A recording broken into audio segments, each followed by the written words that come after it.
lain nggak sih Gus? Jadi waktu Dalam itu saya termasuk orang pertama yang menghendaki Mas Gibran untuk bisa menjadi cawapresnya Mas Prabowo.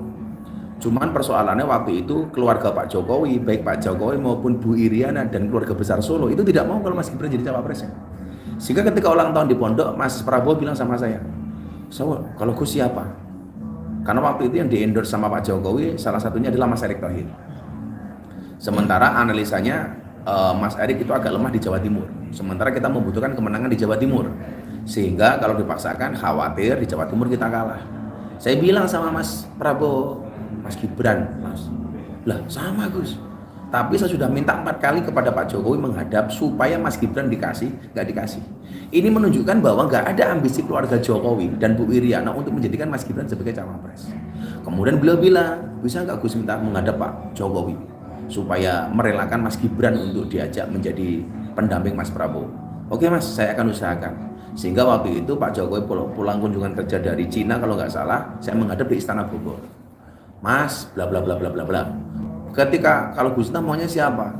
Kalau nggak Mas Erick, saya waktu itu bilang, Mas Gibran. Pak Jokowi itu langsung beranjak dari tempat duduknya. Jangan Gus, sambil begitu. Itu spontan. Ini menunjukkan bahwa Pak Jokowi memang tidak ada ambisi untuk menjadikan Mas Gibran itu. Sehingga ada orang mengatakan, wah ini dinasti.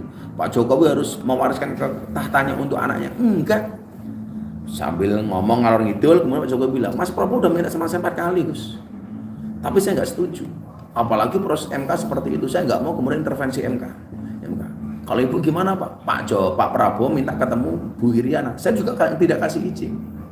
Sekali lagi ini saya sampaikan apa? Bahwa keluarga Pak Jokowi tidak ada ambisi untuk menjadikan Mas Gibran sebagai cawapres. Sehingga apa yang saya sampaikan ini benar-benar bahwa keinginan untuk mencawapreskan Mas Gibran itu dari masyarakat. Ya orang-orang kayak saya ini. Saya ngeyel waktu itu, pokoknya Mas Gibran. Kalau nggak Mas Gibran siapa Gus? Kalau nggak Mas Gibran mungkin Bu Khofifah. Karena pertimbangan saya sebagai ketua muslimah dan kedua sebagai gubernur Jawa Timur. Makanya kenapa setelah saya dari istana saya sowan Bu Khofifah waktu itu kan ada videonya itu. Nah, dalam rangka itu. Gitu. Nah setelah itu saya komunikasi intensif dengan Mas Gibran. Mas Gibran ke pondok saya beberapa kali, saya ke balai kota macam-macam, ke Solo. Dan Mas Gibran, ampun Gus masih banyak yang lain dan sebagainya. Sampai keluar putusan MK itu Mas Gibran masih ketemu saya. Enggak Gus, Bapak tidak mengizinkan. Bapak tidak mengizinkan. Nah, Mas Prabowo terus komunikasi dan alhamdulillah akhirnya ketemu titik temu. Mas Gibran akhirnya mau. Itu pun mau, itu sehari sebelum dideklarasikan. Sebelumnya nggak mau Pak itu. Ini menunjukkan bahwa nggak ada ambisi baik dari Pak Jokowi maupun dari Mas Gibran. Kira-kira. Kalau kemudian sejak kapan Gus minta pengen menggabungkan Mas Prabowo dengan Mas Gibran? Saya sejak bulan puasa. Jadi waktu itu belum ada nama Gibran, belum ada. Makanya saya dulu punya pantun tuh Gibran ketika ada dari Balai Kota Solo, saya bilang beli gorengan dapatnya ramen. Ada Mas Gibran calon wakil presiden. Wah itu udah jauh hari. Alasannya apa sih Gus? Pernah ada mungkin bisikan atau gimana nggak sih Gus? Saya ketika haji ya, terutama ketika haji, saya di depan Ka'bah itu WA Mas Gibran, Mas pulang haji saya ketemu ya. Kenapa Gus? Kok saya punya firasat yang mendampingi Mas Prabowo itu Mas Gibran. Mas Gibran itu belum ada. Waktu itu Mas Nusron Wahid hari ini yang orang sangat berpengaruh di TKN itu sebagai sekretaris itu belum. Beliau baru, bro besok pulang haji ketemu Mas Prabowo ya, saya mau gabung. Feel saya ada Habib di Jakarta yang feelnya ini kuat, yang beliau menyampaikan ke saya bahwa besok presiden yang jadi itu Mas Prabowo. Itu Mas Nusron saja belum, makanya kan kemudian Mas Nusron baru bergabung saat itu jauh sebelum pencapresan itu ditetapkan dengan membawa alumni PMI waktu itu di Kertanegara. Itu jauh sebelumnya udah ngomong sama saya di Mekah. Kalau awakmu sapa Gus? Saya bilang Mas Gibran. Jadi feel saya bahwa Mas Gibran itu punya kemampuan. Makanya Pak Jokowi bilang sama saya, Mas Gibran itu sebenarnya cerdas Gus, cuman orangnya memang pendiam. Sangat cerdas memang orangnya. Makanya dibuktikan ketika debat ternyata melebihi ekspektasi kita semua.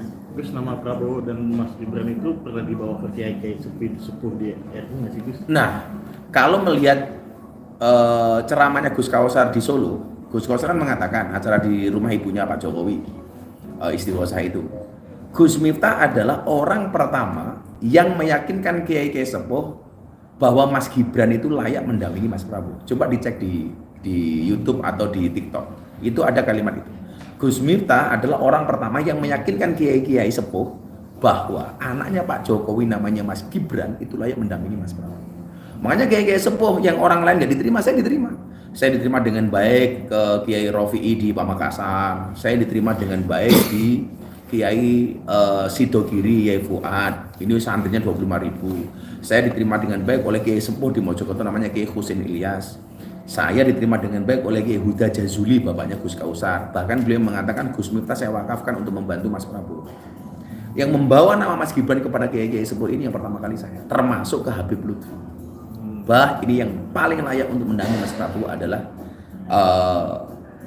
Mas Gibran. Kalau nama-nama yang lain disebut itu layak. Cuman persoalannya tidak hanya sekedar layak, kita butuh menang.